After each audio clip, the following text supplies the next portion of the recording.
What's going on, guys? County Gains back here again with Jimmy Kimmel's Oscars Monologue 2023. So last year, I didn't know who won anything or anything like that. We all know about the controversy with Will Smith, Chris Rock. You know, Will Smith was slapping dudes. It was absolutely insane. And that's about it, guys. You know, the Oscars doesn't get that big of a, doesn't give that big of a spotlight in modern society nowadays. It's kind of a little bit, if you're an actor or you're a director or something, it's quite a big deal. But for the average population, not many people watch it. But apparently this one was amazing as well. Jimmy Kimmel was super funny. This has already got 4 million views in a day. So let's get straight to it, man. Hit that subscribe button, guys. Check out my Patreon for more content. And let's get it. We can't outrun this guy. We got to eject. What? We need altitude. No, we don't. Pull the ejection handles the second I tell you. I don't want to pull the handles. I don't want to pull the handle. I'm not pulling. What's wrong with this guy? It's Top Gun. There's no other way. Eject! Eject! Eject! Why are you like this, Tom?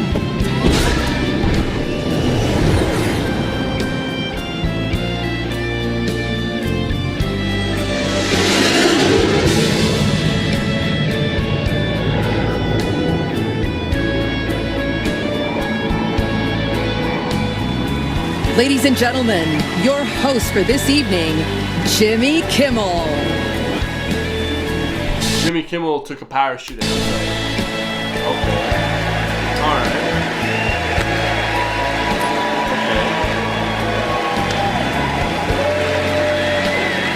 Okay. Thank you.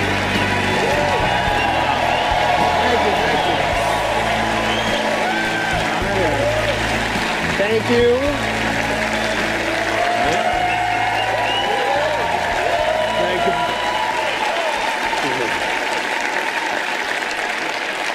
Give me a second to adjust my danger zone here. My banshees are caught in my inner Sheeran right now.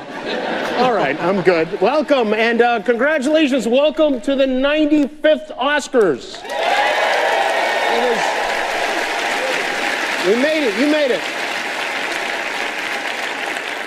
Congratulations. I know that being here tonight is a dream come true for most of the people in this room. Thank you for inviting me to be a part of it, especially this year when the world finally got out of the house to see the films you worked so hard to make the way you intended them to be seen, in a theater. That's good. That's good, I guess. And I also want to say that I am happy to see that Nicole Kidman has finally been released from that abandoned AMC where she has been held captive for almost 2 full years now. It's good to have you back, Nicole. That's Nicole Kidman. And thank you for encouraging people who were already at the movie theater to go to the movie theater. You look great. Everybody looks so great. When I look around this room, I can't help but wonder, is Ozempic right for me?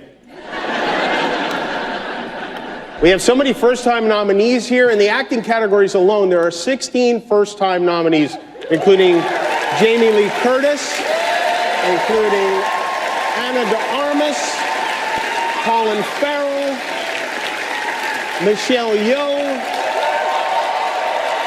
Brendan Fraser, Ke Huy Quan. Who's that guy?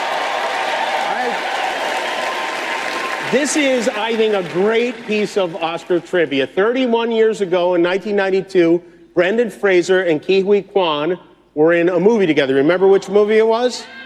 Encino Man. 2 actors from Encino Man are nominated for Oscars.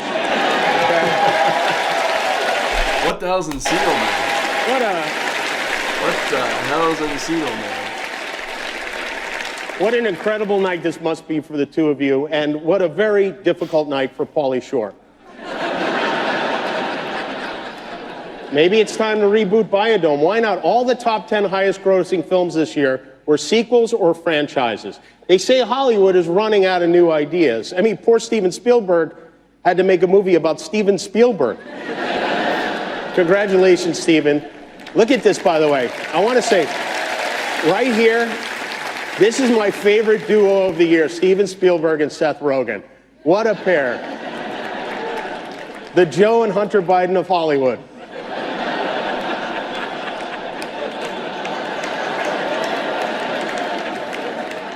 Seth, what are you on right now? Be honest. Nothing? Mushrooms, right? Damn, bro, he's calling him Did you out. give one to Steven? Give him one. Let's see what happens. Maybe he'll make something crazy. Steven claims he's never even smoked weed, which I find hard to believe. You mean to tell me you were sober when you made a movie about an alien who eats Reese's Pieces all day and can't remember how to phone home? Yeah. You were high as a bike when you made that movie. Steven is the first director to be nominated in 6 different decades for an Oscar. 6 decades. Remarkable. That is nuts. This time, as you know, he is nominated for The Fabelmans, which is by far his most personal film. They say write what you know it, and they say also write what you know your mom did with her dad's best friend. And Steven did that, and the result was yet another Oscar nomination for the great Michelle Williams, who is right there, Michelle. And The Fabelmans wasn't an easy shoot for Michelle. After almost every take, Spielberg would rush up to her with tears in his eyes, and he'd scream, "That's not how mommy said it." I also want to... This is a pretty shit opening monologue, guys. I'm not gonna lie. Jimmy Kimmel isn't that great of a host. They should have got Conan O'Brien or someone kind of actually funny. extend congratulations to Steven's longtime collaborator, the maestro John Williams, who is now the oldest nominee in Oscar history. And he looks great. John turned 91 years old last month, and he's still scoring, if you know what I mean. And by the way, if you've never made love to the score from Raiders of the Lost Ark, do yourself a favor. Another, This sucks, yeah. only Walt Disney, this is great, only Walt Disney has been nominated for more Oscars than John Williams. He's been nominated 53 times, and nominated 53 times, he's won 5, which honestly is not that great. But good luck tonight. It was a very good year for movies. Business is booming. I know people like to debate now which is better, movies or TV. But here's the thing, no matter how good a show is, there are some things movies can do that TV just can't. For example, a TV show can't lose $100 million. Is the gang from Babylon here? They know. I was just asking if they were here. I was welcoming them. At least Babylon got released in August. You know, Batgirl became the first superhero to be defeated by an accounting department. And then we had the big one, the long... So Batgirl didn't come out, right? Because it just lost funds, I'm guessing. long-awaited Avatar, The Way of Water, which gave the director, the producer, Jim Cameron, another opportunity to do what he loves to do more than anything else, drowning Kate Winslet. The sequel to Avatar, it's the most expensive movie ever made. Disney spent $2 billion on this movie. Just to break even, all of Nick Cannon's kids had to see Avatar 4 times. And they did, I guess. James Cameron is not here, by the way, tonight. You know a show is too long when even James Cameron can't sit through it. Because James Cameron makes all those really long movies. And also the Nick Cannon line. Nick Cannon has like 15 kids or something like that. So these are just kind of like cheap shots, but not really that. They're okay. The cynics are saying Jim Cameron isn't here because he didn't get a Best Director nomination. And while I find that very hard to believe about a man of such deep humility, he does have a point. I mean, how does the Academy not nominate the guy who directed Avatar? What do they think he is, a woman? What a... Thank you, ladies. It was some year for diversity and inclusion. We have nominees from every corner of Dublin. Oh, that made up for the whole last 8 minutes. That was perfect. That was perfect. We gotta go back, man. We gotta go back. That was fire. Every corner of Dublin. It was some year for diversity and inclusion. We have nominees from every corner of Dublin. Oh,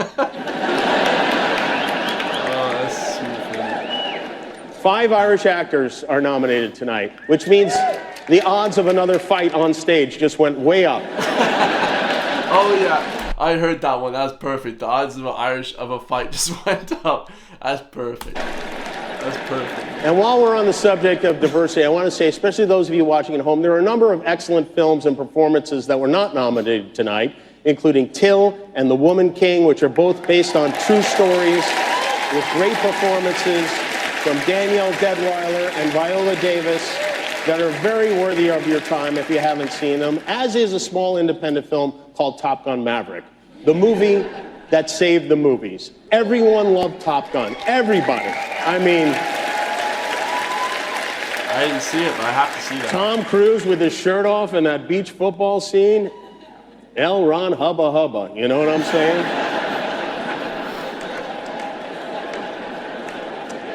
You know, Tom and James Cameron didn't show up tonight. The two guys who insisted we go to the theater didn't come to the theater. So if you're hoping to get a look at Tom Cruise, he's not here. Or maybe he is here. Maybe that's Tom Cruise right there wearing a Judd Hirsch Mission Impossible mask. There's only one way to find out for sure. Dude, that was so Judd, funny. we're going to need you to drive a motorcycle off the roof of the theater. That's funny, bro. You know who else is here?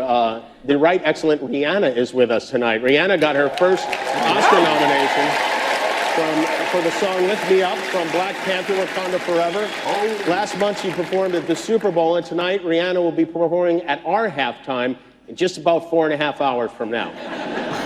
Rihanna has a 9-month-old backstage, and he's very cute. He pooped during rehearsal. You know the last person who pooped backstage at the Oscars was? That accountant who mixed up the envelopes. Rihanna is here. Lady Gaga is here. That's Lady Gaga? My God, even Elvis is in the building tonight. There he is.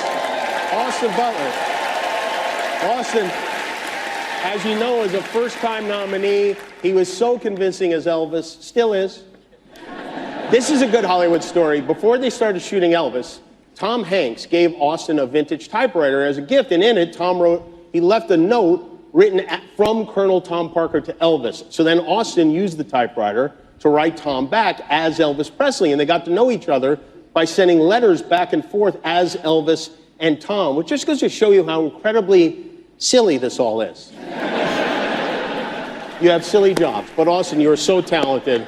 I know Elvis would have loved your performance, and in fact, according to my QAnon Reddit page, he did. We know this is a special night for you. We want you to have fun. We want you to feel safe. And most importantly, we want me to feel safe. So we have strict policies in place. If anyone in this theater commits an act of violence at any point during the show, you will be awarded the Oscar for Best Actor. He's talking about Will Smith, basically. That's a good one. That's a good job. That's a good job. Who will be awarded the Oscar for Best Actor and permitted to give a 19-minute long speech. No, but seriously, the Academy has a crisis team in place. If anything unpredictable or violent happens during the ceremony, just do what you did last year. Nothing. Yeah. Sit there and do absolutely nothing. True that, right? Maybe even give the assailant a hug.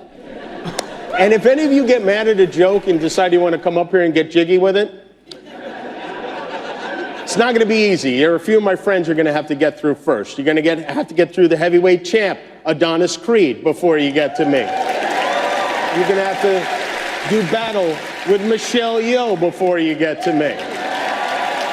You are going to have to beat the Mandalorian before you get to me. You are going to have to tangle with Spider-Man. You are going to have to tangle with Fableman.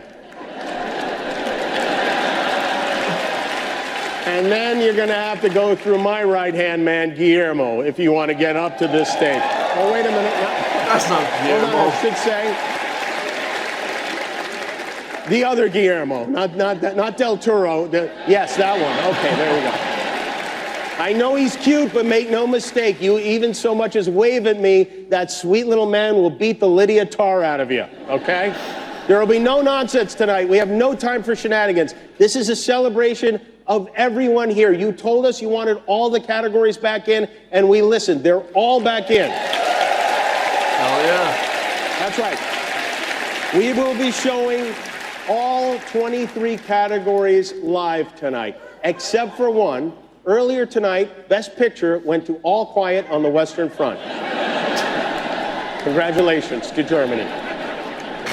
We put all the categories back in because the movie community wanted it, almost as much as the television community didn't want it. So, no complaining about how long the show is. I saw all your movies. Now it's my turn to make you sit in the theater for 3.5 hours. That doesn't mean we don't want to hear you speak. We do. We want your speeches to be moving. We also want to keep it moving. So if the speech goes on too long, this year we're not going to play you off stage. Instead, we have a group of performers from the movie RRR who are going to dance you off stage. If you go too long, we're going to Bollywood gong show your ass. So let's get this going. Please welcome our first presenters of the night, Dwayne Johnson and Emily Blunt. Hey, that's cool. They had The Rock. They had Dwayne at that as well. See, that's kind of cool, guys. Like, but just personally, I don't think Jimmy Kimmel is really that gripping as a host. I never actually thought that he was actually a great host whatsoever. Kind of half funny guy, but they should have had Conan O'Brien, Jay Leno, you know, even The Rock would have been cool to, like, someone that's kind of grips the attention. Like Jimmy Kimmel's kind of like a wish-wash guy. I don't really, you know what I mean? I don't really feel any way for or against him, but yeah, that was kind of pretty funny. That the second half kind of saved it. The first 8 minutes was not good, but as soon as he cracked a few of those Irish jokes, you know what I mean? Straight to the races. I love you guys all, man. Leave in the comments what to react to out of the Oscars. There was a lot of different things happening. I'm trying to get through a few of the videos that I saw on YouTube's. So yeah, I love you guys all, man. I'll see you in the next one. Peace.